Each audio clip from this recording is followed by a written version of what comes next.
양복 입고 갔어요. 뭔가 있어 보이려고. 사장이라는 명함도 파고 그런 거 막 뽕 있잖아. 사장들을 설득을 해서 15개를 뚫었어요. 실적은 한 15개 팔렸나? 그게 한 3,000원이었나 그럴 거예요. 3,7에 35,000원.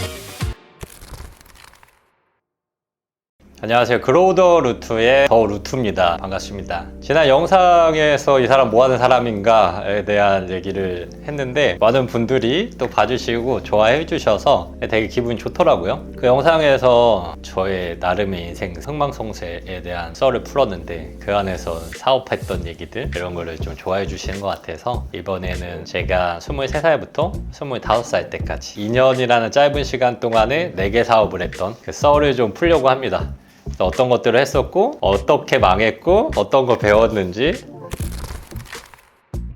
그래서 23살 때 일단 사업을 했던 배경은 우리 집이 말하자면은 망했어요.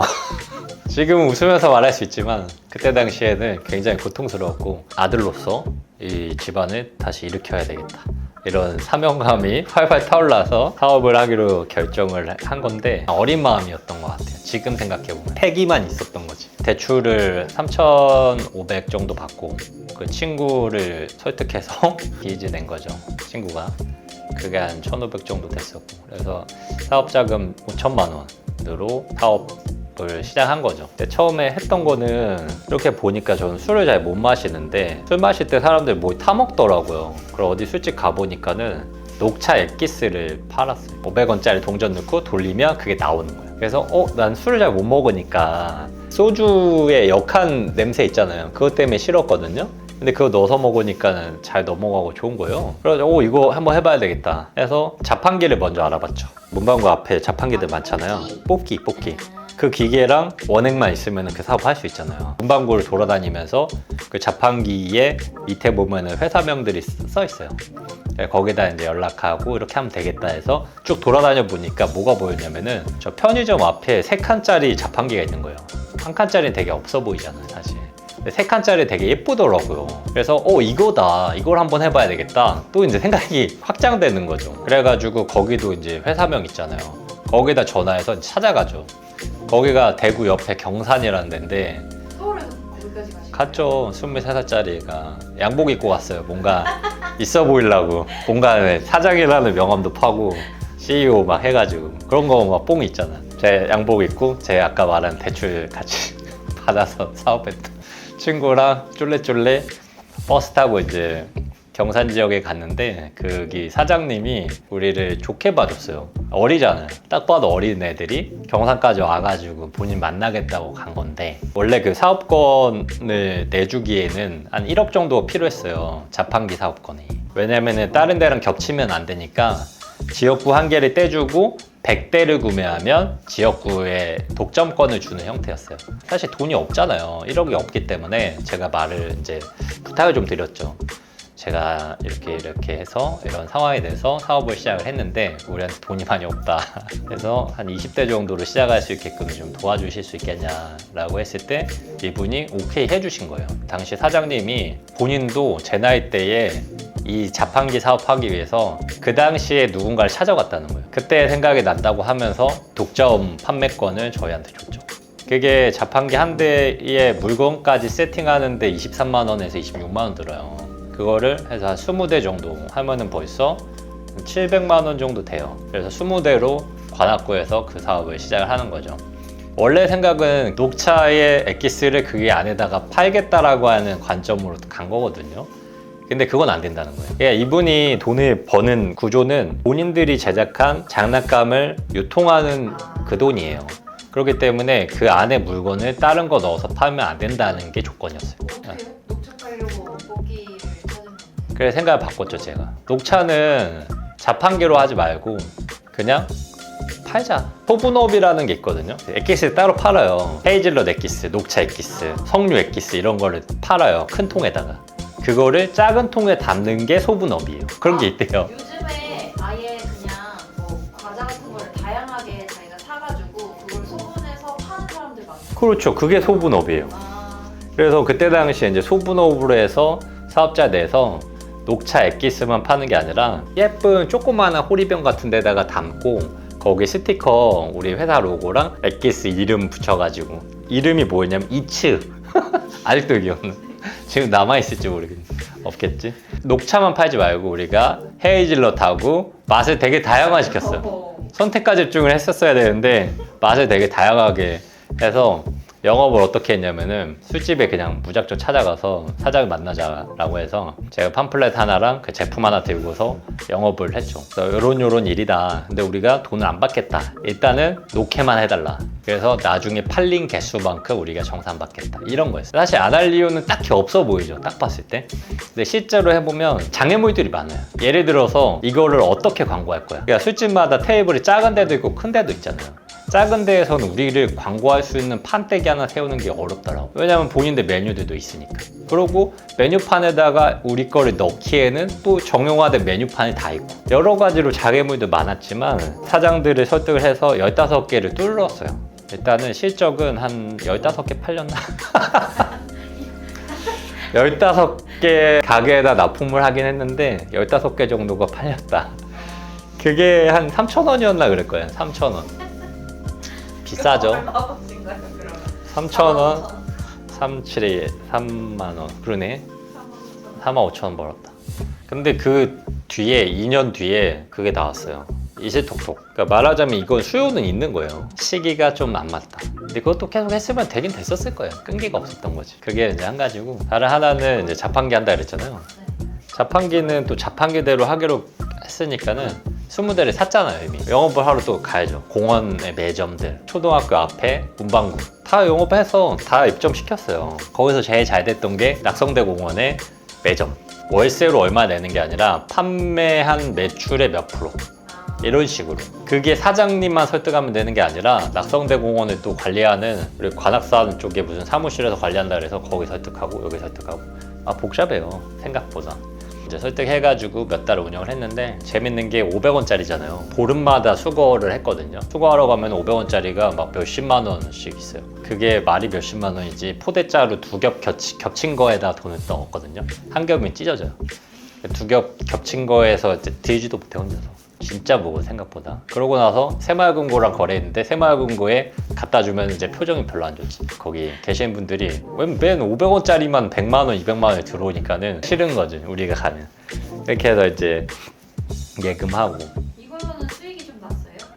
그건 사실 안 될 수가 없는 사업이에요. 맞잖아요. 왜냐면 어쨌든 이익금에 얼마를 떼주고 나머지는 다 이익이잖아요. 낙성대공원 같은 경우에는 4대 운영해서 월에 한 150, 200만 원 가까이 이제 매출.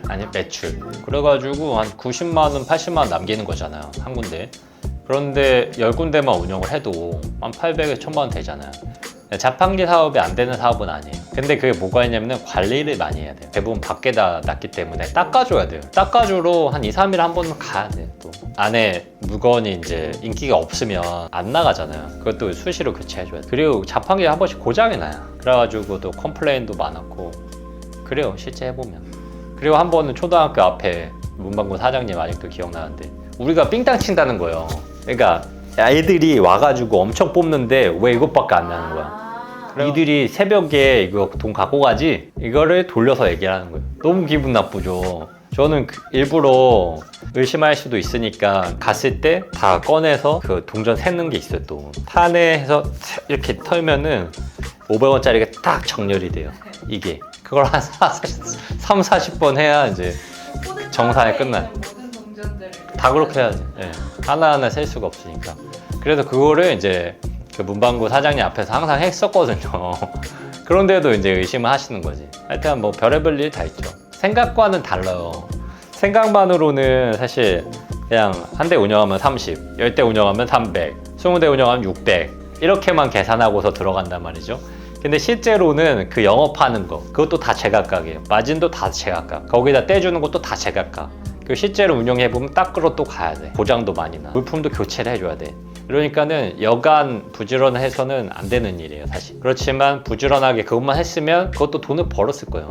근데 문제는 그것뿐만이 아니라 다른 것도 너무 많이 해가지고 동시에 따르잖아요. 동시에 실질이랑 이상이 많이 다르다. 근데 지금 생각하면 그거 다 성공시켰을 것 같긴 한데 아니 애초에 안 했겠다.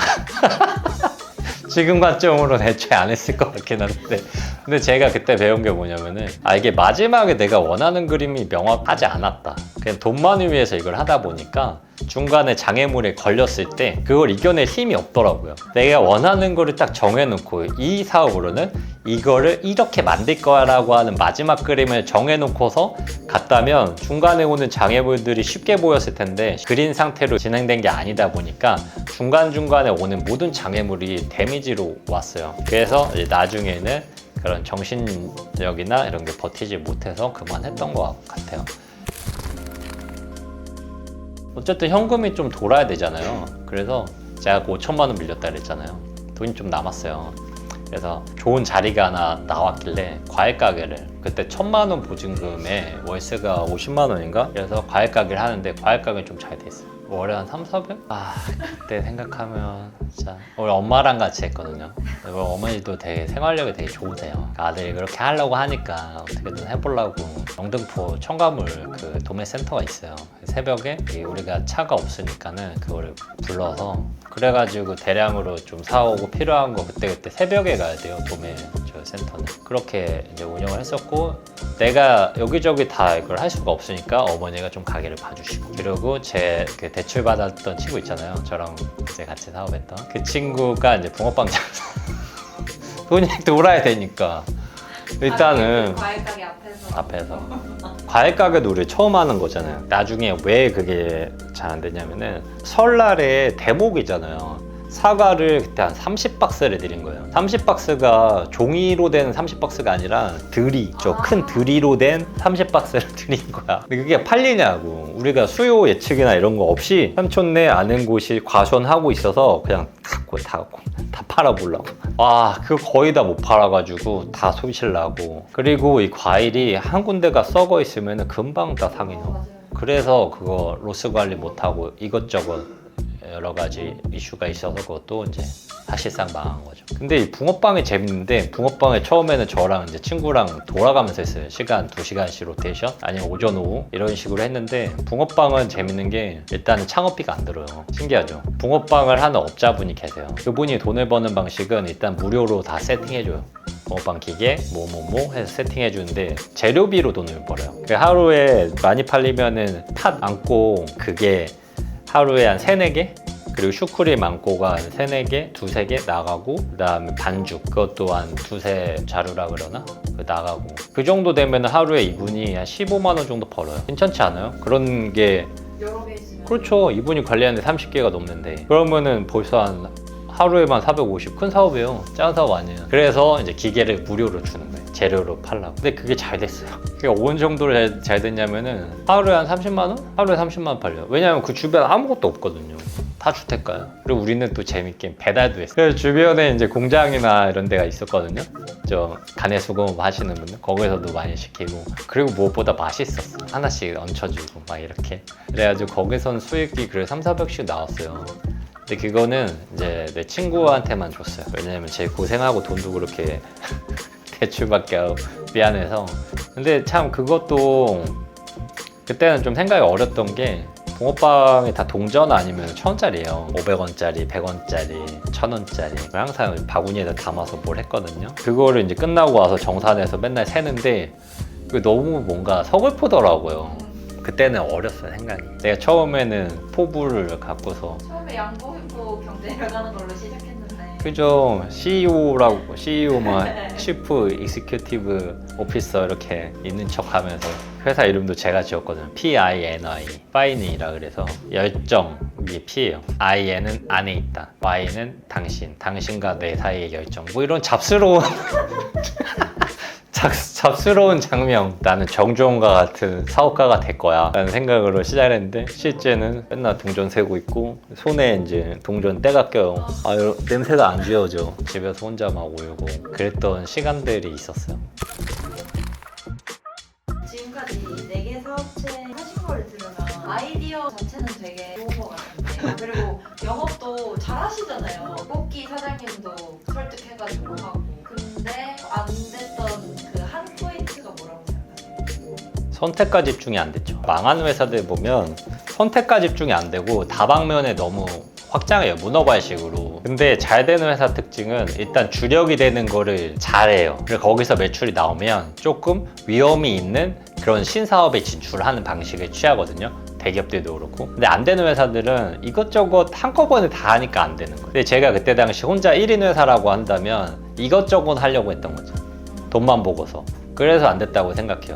그 중에서 만약에 자판기만 붙잡고서 집중했다? 그러면 됐을 거예요. 그래서 우리 회사 같은 경우에 지금 하고 있는데 주력을 잘해야 돼요. 이것저것 또 하려고 하다가 주력이 좀 안 되고 이런 구간들이 몇 번 있었어서 아 맞다 하고서 다시 아 맞아 이거 해야지 이걸 하고 잘 다져놓은 다음 하는 게 맞았지 나 배웠었는데 라는 생각이 좀 들었죠. 그리고 그 아까 얘기했지만 목표가 명확하지 않는 상태에서 이걸 하는 거 잘못된 거예요. 예를 들면은 비행기가 목적지가 있어야지 뜨잖아요. 떠서 태풍을 만나거나 어려움을 만나도 목적지로 가기 위해서 그 모든 걸 해결하고 이렇게 갈 거 아닙니까? 비행기가 떴는데 목적지가 없는 거예요. 그러니까 얼마나 힘들어. 모든 상황이 다 타격이지. 그리고 이제 허드렛 일을 가볍게 생각하면 안 돼. 이게 되게 예전에 그때 할 때는 제가 막 CEO라 그래서 막 이렇게 폼 잡고 그랬잖아요. 쥐뿔 아무것도 없는데 그런 게 중요한 게 아니라 실질적인 거 자판기를 닦고 물건 교체하고 떼껴가면서 동전 세고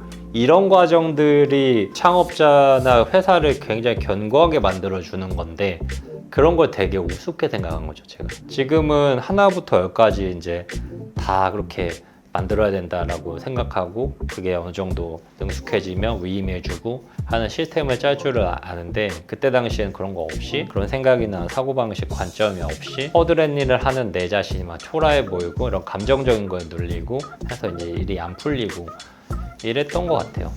재밌죠? 그 망한 썰. 망한 썰. 근데 오늘 얘기를 들었을 때 어린 나이에 대책 없이 사업을 벌이긴 했지만 영업은 잘하는 것 같다는 느낌은 들었거든요. 그거에 대해서 좀 궁금하긴 하단 말이에요. 영업력. 근데 뭐 영업은 사실 모든 사람이 하고 있어요. 여러분들 인식하지 못하는 거죠. 그런 관점에서 이제 보자면은 저는 비즈니스적으로 더 풀어갈 수 있는 부분들을 이제 많이 갖고 있어요. 경험적으로도 그렇고 이론적으로도 그렇고. 그래서 브로더 루트에서 성장이나 자기 개발, 뭐 영업, 세일즈, 비즈니스 이런 얘기 할 건데 다음 영상이나 다다음 영상 이런 때 영업적인 이야기들, 세일즈, 비즈니스 얘기를 하면 좋을 것 같습니다. 근데 그 같이 창업하셨던 그 친구분이랑은 아직 잘 지내세요? 뭐 잘 지내요. 근데 그게 아버지가 그 사실을 알고서 다 갚아주셨어요. 그 친구분이랑 네, 그때 너무 죄송했죠. 근데 그 뒤에 제가 잘 됐잖아요. 그래서 갚았어요. 그러니까 그 친구는 사실 안 갚아도 된다. 본인도 이제 뭔가 빌려줬다기보다 사업에 같이 참여한 투자자로서 공동 창업인이잖아요. 그래서 이런 거 안 갚아도 된다라고 끝까지 그랬지만은 그냥 강제로 보냈습니다. 그래야지 마음이 아직 좀 남았긴 했는데 계속 보낼 겁니다. 그걸 잘 신경 못 쓰셨네.